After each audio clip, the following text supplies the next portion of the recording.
Ubaldo Jimenez. Ubaldo Jimenez's 2010 season with the Colorado Rockies stands as one of the most dominant single-year performances by any pitcher in modern MLB history. Born January 22, 1984 in the Dominican Republic, Jimenez debuted in 2006 and threw right-handed with a towering 6 feet 5 inches frame. But it wasn't until 2010 at age 26 that everything clicked. On April 17th of that year, Jimenez threw the first no-hitter in Rockies franchise history against the Atlanta Braves. His fastball averaged 96.8 miles per hour that night and touched triple digits 3 separate times, striking out 7 and walking 6 across 128 pitches. Through his first 11 starts, he posted a microscopic 0.78 ERA, still the lowest mark through that stretch in MLB history. Jimenez finished the 2010 season with a 19-8 record, 2.88 ERA, and 214 strikeouts over 221.2 innings, good for 6.3 WAR and his only career All-Star appearance. He finished third in National League Cy Young voting behind Roy Halladay and Adam Wainwright, despite spending half the season as the most unhittable pitcher in baseball. But his dominance didn't last. Over the next 7 seasons, Jimenez's ERA ballooned to 4.85, and he never again posted a WAR higher than 2.5. He retired in 2020 with a 114-117 record, never recapturing the fire from that one nearly untouchable season, something that would become a pattern in others that followed. Jose Fernandez. Jose Fernandez emerges in 2013 as one of the most electrifying young arms in baseball, making his MLB debut for the Miami Marlins at just 20 years old. Born in Santa Clara, Cuba, and standing 6 feet 2 inches while throwing right-handed, Fernandez opens his rookie season with numbers that immediately place him among the elite. He finishes the year 12-6 with a 2.19 ERA, 187 strikeouts across 172.2 innings, and a 0.97 WHIP. His 6.3 WAR leads all rookie pitchers, and his combination of velocity, command, and poise earns him National League Rookie of the Year honors. Opponents bat just .182 against him, a number more commonly seen in relief pitchers than starters. Over the next 2 seasons, Fernandez continues to dominate when healthy, and by the end of his short career, he owns a lifetime ERA of 2.58 across 76 starts. That figure places him among the lowest career ERAs in modern MLB history for a starter, with over 400 innings pitched. However, his career is cut tragically short on September 25, 2016, when he dies in a boating accident off the coast of Miami. At just 24 years old, Fernandez leaves behind one of the greatest what-if legacies of his generation, an ace in the making who never got the chance to complete his arc. His early dominance becomes a stark contrast to others, whose peaks were statistical outliers rather than sustained excellence. Dallas Braden. Dallas Braden makes MLB history on May 9, 2010, when he throws the 19th perfect game of all time, doing it for the Oakland Athletics on Mother's Day in front of his hometown crowd. Born August 13, 1983 in Phoenix, Arizona, Braden is a 6-foot left-handed pitcher who debuts in 2007 but enters 2010 with only 14 career wins. That afternoon against the Tampa Bay Rays, he retires all 27 batters he faces on 107 pitches, earning 6 strikeouts and 0 walks. According to reports, Braden arrives late to the stadium and is hungover from the night before, adding to the mystique of the outing. Despite not overpowering hitters with velocity, his command and tempo frustrate one of the league's top offenses. Braden finishes the 2010 season with a career-best 11 wins, a 3.50 ERA, and a 2.7 WAR across 30 starts. But that year stands alone. He never again records more than 5 wins in a season. Chronic shoulder issues begin limiting his availability soon after, and by 2012 he is placed on the 60-day injured list before undergoing multiple surgeries. He retires from professional baseball in 2014 at age 30, having made just 94 career starts. Braden's perfect game becomes both the high point and turning point in a career that burns bright but only briefly, just like several others on this list. Mark Davis. Mark Davis reaches the peak of his career in 1989 as the shutdown closer for the San Diego Padres, delivering one of the most dominant relief seasons of the decade. Born October 19, 1960, the 6-foot left-hander throws from a compact, deceptive motion and leads the National League with 44 saves and 65 games finished. His ERA finishes at 1.85, and his 3.4 WAR is among the highest ever posted by a full-time reliever in a single season. Davis becomes just the fourth closer in MLB history to win the Cy Young Award, and the only one to do so between 1989 and 2003. His effectiveness in late-game situations turns San Diego into a playoff threat, even as the rest of the roster remains average. But the success proves short-lived. After signing a major free agent deal with the Kansas City Royals, Davis's ERA balloons above 5.0 in his first season and never drops below 4.50 again. His command deteriorates, and over the next decade he bounces between 5 teams, often in mop-up roles. By the time he retires in 1997, he holds a career ERA of 4.17 and a win-loss record of 51-84. His Cy Young season remains a historical outlier, one of the rare cases where a single year defines a pitcher's entire legacy, much like the next name on this list, Clay Buchholz. Clay Buchholz delivers one of the most efficient half-seasons in recent memory during 2013, when he opens the year for the Boston Red Sox with a 12-1 record and a 1.74 ERA across 108.1 innings. Born August 14, 1984 in Nederland, Texas, the 6-foot 3-inch right-hander makes his MLB debut in 2007 and throws a no-hitter in just his second career start. But it's 2013 when he appears to fully harness his potential, posting a career-best 2.8 WAR in only 16 starts, while holding opposing batters to a .199 average. His command and changeup efficiency make him nearly unhittable during the first half of the season. However, a neck strain lands him on the injured list in June, sidelining him for 2 full months during Boston's playoff push. Buchholz returns in time for the postseason but struggles to regain his early season dominance.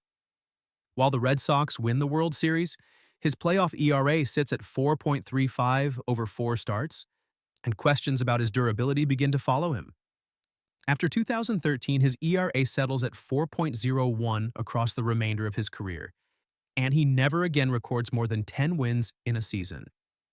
His 2013 run remains a high-efficiency outlier that separates him from other mid-rotation arms of the era. It also positions him among several pitchers whose most unhittable stretch was short, precise, and never repeated. Rick Porcello. Rick Porcello produces one of the most dramatic single-season turnarounds in recent pitching history during 2016, his second year with the Boston Red Sox. Born December 27, 1988, the 6 feet 5 inches right-hander debuts in 2009 with the Detroit Tigers and builds a reputation as a reliable innings eater. But in 2015, his first year in Boston, Porcello posts a .915 record with a 4.92 ERA, raising doubts about his long-term fit. 1 year later, he leads all of Major League Baseball in wins with 22, finishes with a 3.15 ERA over 223 innings, and posts a 5.0 WAR. His 1.01 whip is the lowest by a Red Sox pitcher since Pedro Martinez in 2000, and he wins the 2016 American League Cy Young Award in a close vote over Justin Verlander. Porcello's command peaks that year with a career-best 5.91 strikeout-to-walk ratio, but his success proves unsustainable. In 2017, his ERA jumps to 4.65, his whip balloons to 1.40, and he leads all of baseball in home runs allowed. Despite remaining a durable presence in the rotation, he never posts another winning season, and by the end of 2020, he retires with a 150-125 record and a 4.40 career ERA. His 2016 season remains the only year in which he records an ERA under 3.90 or receives any major awards postseason awards. Like others on this list, Porcello's peak is sharp and statistical, but ultimately fleeting. Mike Scott puts together one of the most dominant pitching seasons of the 1980s and 1986, leading the Houston Astros to a division title while redefining the role of a strikeout artist. Born April the 26th, 1955 in Santa Monica, California, the 6 feet 3 inches right-hander throws a split-finger fastball that becomes nearly unhittable. In 1986, he records an 18-10 record, a 2.22 ERA, and strikes out 306 batters over 275.1 innings, earning an 8.4 WAR, the highest of any pitcher that year. His signature performance comes on September 25th, when he throws a no-hitter against the San Francisco Giants to clinch the NL West division. That outing cements his Cy Young campaign as he becomes the second pitcher in Astros history to win the award. Scott follows his regular season dominance with a 0.50 ERA over 2 starts in the National League Championship Series, where he strikes out 19 Mets in 18 innings. Despite his efforts, Houston loses the series in 6 games, and Scott never reaches the postseason again. Throughout his career, opposing teams and players frequently accuse him of doctoring the baseball, specifically scuffing it to increase the movement on his splitter, though no official penalties are issued. After 1986, Scott never posts another ERA under 3.00 and begins to battle shoulder injuries that shorten his effectiveness. His Cy Young season remains both the peak and the pivot in a career that swings sharply from dominance to decline. Scott Erickson. Scott Erickson reaches his career peak in 1991, just his second full season in the majors, as a frontline starter for the Minnesota Twins. Born February 2, 1968, in California, the 6'4" right-hander makes his MLB debut in 1990 and quickly becomes known for his heavy sinker and ground ball-inducing style. In 1991, he leads the American League in wins with a 20-8 record while posting a 3.18 ERA and a 5.2 WAR over 34 starts. On April the 27th, he throws a no-hitter against the Milwaukee Brewers, the first of the season and one of only 2 in his career. His contributions helped carry the Twins from worst to first, culminating in a World Series championship that October. But the dominance is short-lived. From 1992 through 1997, Erickson's ERA climbs above 5.0 in 6 different seasons, and his signature sinker begins to lose its late break and velocity. He remains in the league for over a decade but never posts another season with an ERA under 4.0 after his breakout year. Only twice does he win more than 10 games again, and his control issues widen the gap between his early promise and later results. Erickson's 1991 season stands as a clear dividing line, an elite year that he never approaches again, setting the tone for many one-season wonders that follow. Jeremy Hellickson. Jeremy Hellickson bursts onto the MLB scene in 2011 as a 24-year-old right-hander for the Tampa Bay Rays, delivering one of the best rookie pitching performances in nearly 3 decades. Born April 8, 1987 in Iowa and listed at 6 feet 1 inch, 185 pounds, Hellickson debuts in 2010 but qualifies as a rookie the following season.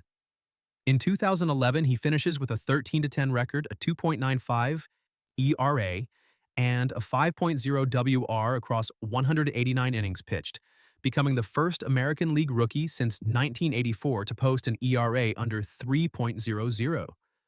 Opponents managed just a .210 batting average against him, and his calm mound presence and off-speed command earn him AL Rookie of the Year honors. He's viewed as a future ace for a Rays team loaded with young pitching talent. But Hellickson's effectiveness declines as hitters begin adjusting to his pitch mix, and his strikeout numbers remain average. From 2012 onward, he never posts an ERA below 3.50 again, and by 2014, he is traded to the Diamondbacks. Though he remains in the league for several more years, bouncing between 5 teams, his WAR totals steadily fall, and his role shifts from starter to rotational depth. His rookie year remains the clear statistical high point of his career, an early peak that he never matches again, much like many pitchers featured in this breakdown. Esteban Loaiza. Esteban Loaiza produces a stunning breakout season in 2003 with the Chicago White Sox, reinventing himself at age 31 after years of journeyman production.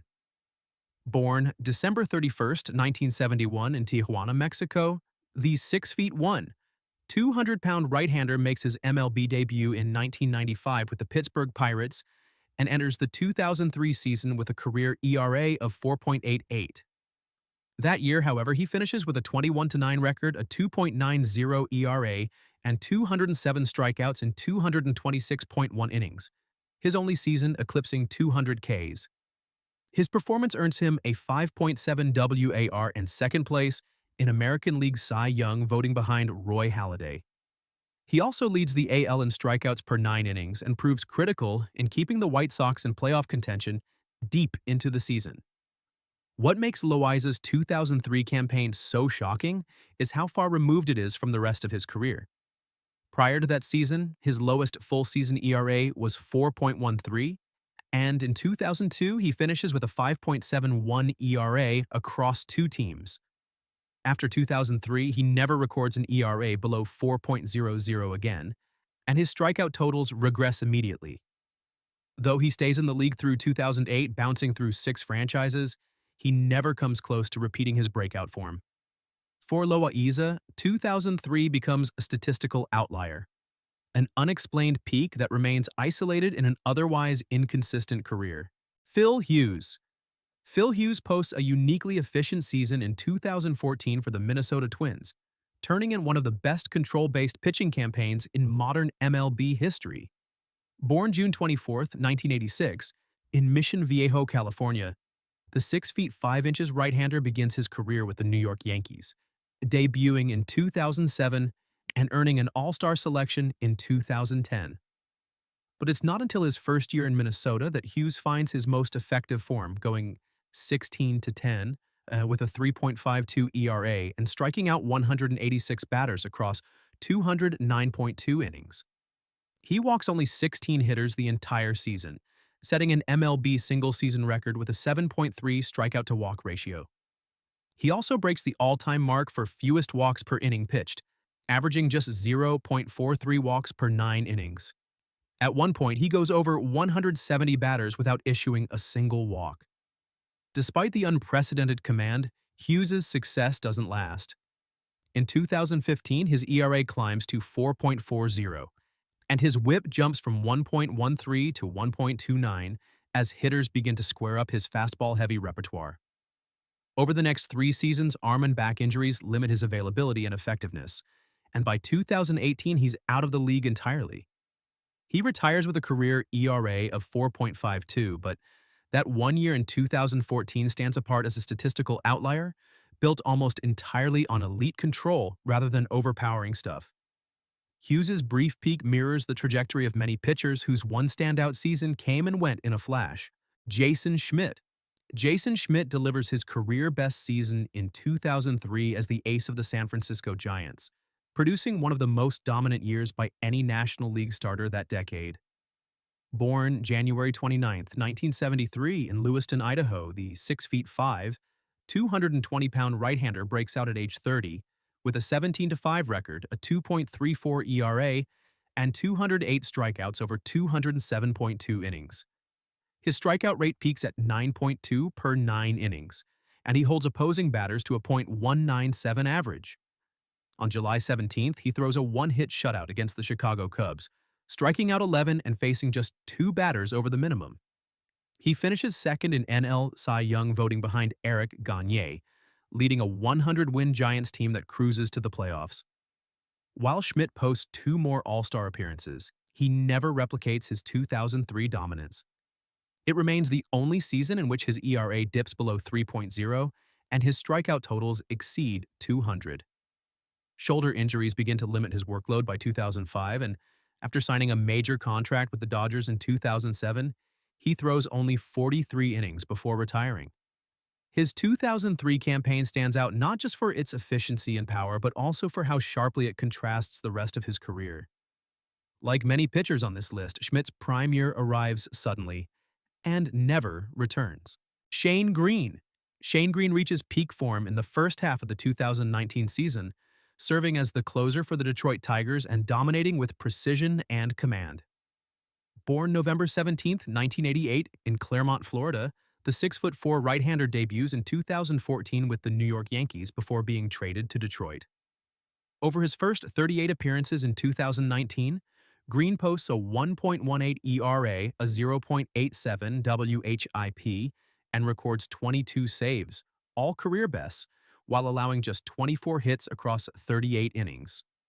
He earns his first and only All-Star selection that July, anchoring a struggling bullpen with consistency and strike throwing. Opposing hitters managed just a .176 batting average during that stretch, and Green becomes one of the top trade targets at the deadline. After being dealt to the Atlanta Braves, his ERA climbs to 3.66, and his effectiveness declines over the remainder of the season. Despite remaining a setup man through 2020, he never returns to his early 2019 form and fails to secure a long-term contract. By 2022, Green is working on minor league deals, cycling between organizations without reestablishing a role in a major league bullpen. His 2019 first half stands as his only season with an ERA below 2.60, highlighting how brief a reliever's prime can be. Like many others in this list, Green's window of dominance is narrow and quickly shut. Chris Young delivers his most complete season in 2007 as a starter for the San Diego Padres, combining elite contact suppression with deceptive mechanics to anchor one of the league's top rotations. Born May 25, 1979 in Dallas, Texas, the 6 feet 10 inches, 255-pound right-hander makes his MLB debut in 2004 and quickly becomes known for using his height and downhill plane to generate weak flyball contact. In 2007, he finishes with a 3.12 ERA, a 1.10 WHIP, and 180 strikeouts across 173 innings, producing a 4.8 WAR, by far the highest of his career. He leads all of Major League Baseball by allowing just 6.7 hits per 9 innings, despite throwing a fastball that averages below 90 miles per hour. Opponents hit just .206 against him, largely due to his unusually high release point and extension. But Young never maintains that level of effectiveness again. After 2007, a string of injuries and velocity decline limits his workload, and he never again reaches 150 innings in a single season. Over the remainder of his career, he accumulates only 1.5 additional WAR as shoulder issues and diminished command cut into his once formidable profile.